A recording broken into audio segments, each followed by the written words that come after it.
As much as I hate the character Harry, at least he's consistently an asshole to everybody, I guess. The bar is low. Hey, friendomos, it's me, Dr. Jake. I'm a real doctor and a really gay doctor, and I love LGBTQ pop culture. Today I'm reacting to Heartstopper, episode 3. No, episode 4. I can't count. They don't teach that in med school. Let's go to my room.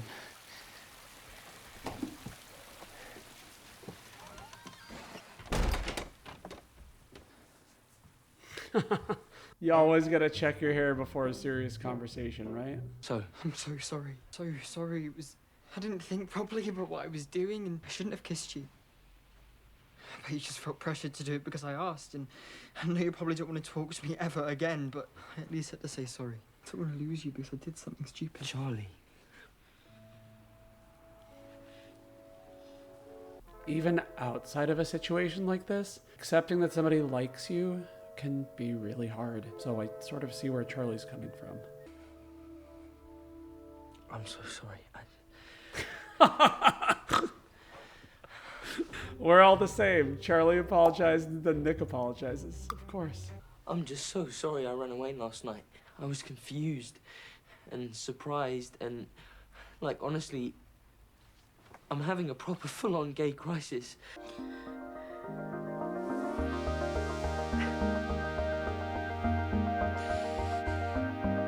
Realizing that you're not straight is mainly hard to process because there are a million different feelings that you can have about it, and you can have them all at once. And I have a funny feeling that's sort of where Nick is.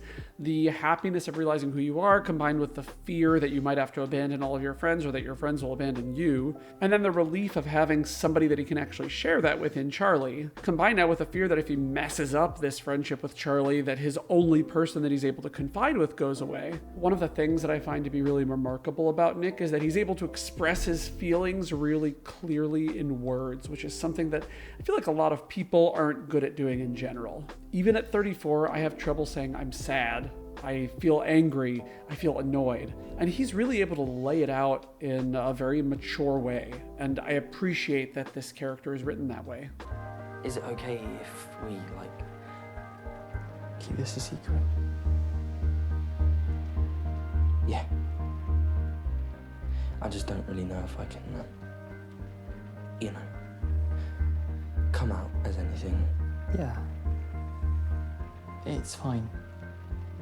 It's Dr. Jake back in editing mode because apparently I can't actually figure out what I want to say in the moment while I'm watching these shows. I was freaking out when I was watching this for the first time because this relationship seems like it's going to be the same as the one that he just had with Ben.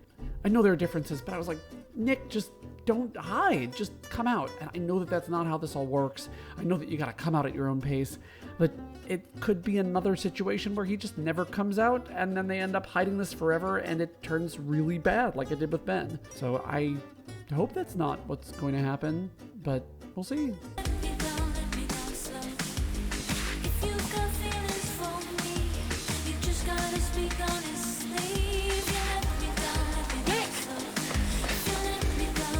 Did I forget something? Yeah.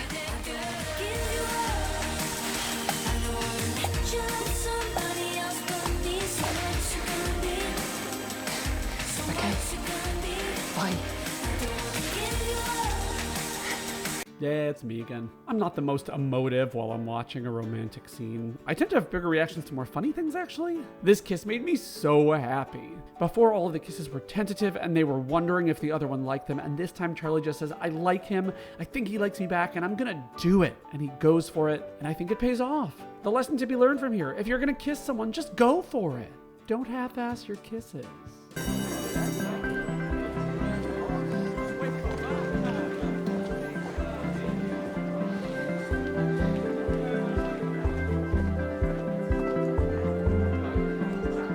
Before we see this next part, remember that Ben, his old boyfriend, wouldn't really talk to him at all, wouldn't even admit that he knew him. I have a funny feeling that with Nick, nothing really is going to be changing much at school. They're still going to be good friends, and even if you're not out, that is definitely the best way to treat this. Things don't have to change, but don't treat people like crap in general.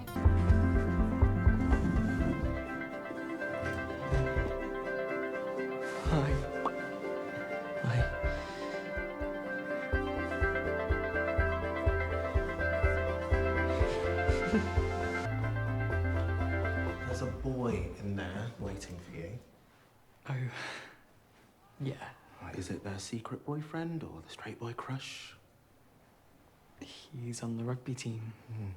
I joined the rugby team. Of course you did.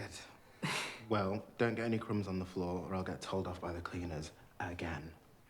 Are we even allowed in there? Yeah, I used to come in here a lot last year. Like when the bullying was really bad. Mr. Ajayi was the only teacher who really cared that much. I respect teachers so much because they have the power to make a difference in someone's life with something very small. But this is very big. Bullying makes kids depressed. It gives them anxiety. Kids, particularly LGBTQ kids, they commit suicide because of bullying. If teachers don't stand up to bullying that they see, it doesn't go away. And I know that there are myriad teachers out there who are standing up for kids and saying, hey, don't call that kid gay. But there are just as many that won't do anything because they think kids will be kids. But as adults, we have the chance to let them know what's actually okay and what isn't. So teachers out there, if you are doing that, amazing. If you're not doing that, fight for those kids. If you see a kid being bullied, call it out, make it stop. That kid may be embarrassed by your intervention, but I guarantee it's better than them being bullied. Giving me evils before you got here. He must have thought you were Ben. I told him about the Ben making me keep us a secret thing. That's nothing like what we're doing. You're nothing like him. This is completely different. Every relationship is completely different from every other relationship, but you have to admit there's some parallels between this one and the one he had with Ben. At least Nick treats him well when they're not alone. That's a nice change.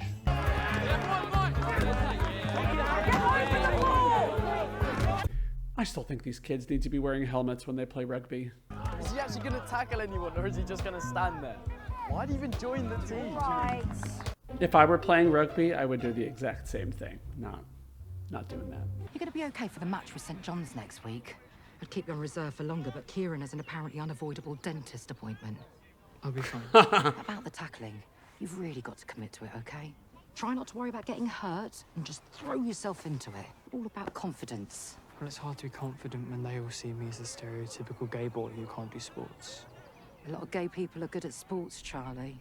A lot of gay people are good at sports, and granted, I'm not, but I think that stereotype of gay people being bad at sports kind of needs to go. We need to remove that from our societal lexicon. Thanks so much. Oh, and also, we definitely need more divers. And that's not just because they wear Speedos, I promise. Tara, I need to talk to you. Oh, God. Hi, Imogen. What's up? One minute I hear you and Nick Nelson are a thing. The next I hear you're kissing some girl at Harry's party. So that girl is her girlfriend. That girl? I'm right here. All right, fine. I was just asking. Let it go. Say you're sorry. Do that. Don't do this. Oi, catch!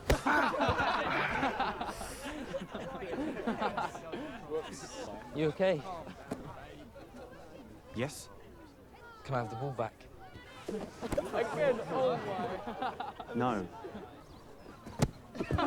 He definitely took one for the team there, but the team deserved it. Charlie! My guy?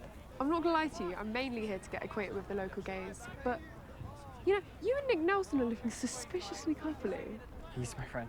We're friends as in friends, or friends as in friends? Darcy! We're totally platonic good friends. Oh God, it hurts to watch the person that you are falling in love with say, no, we're just friends. And he literally told Charlie to say that. God, it sucks to have feelings. I hate it. Hey, mate, see that number 14, yeah? He definitely has something for you, mate. A crush or something, mate. As much as I hate the character Harry, at least he's consistently an asshole to everybody, I guess. The bar is low.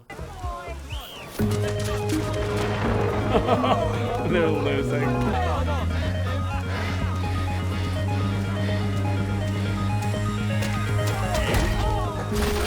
Oh. Johnny! I disagree with this sport. I don't like it. They need helmets. Unacceptable. Is it okay if we, keep this a secret? God, I just keep seeing new things while I'm editing. Even though Nick is clearly self-preserving by not being out, maybe he's also trying to protect Charlie. Maybe he thinks that Charlie will be bullied more and wants things to be secret. This little hallucination revelation is actually fascinating to me. It's another illustration of how self-doubt can weaken a relationship. You've got some mud on your face, though.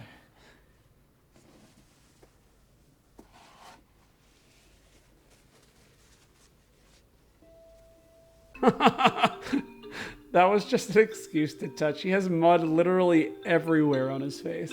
I'm making this so awkward. You wanted to give us a secret and I'm messing it up. Sorry for,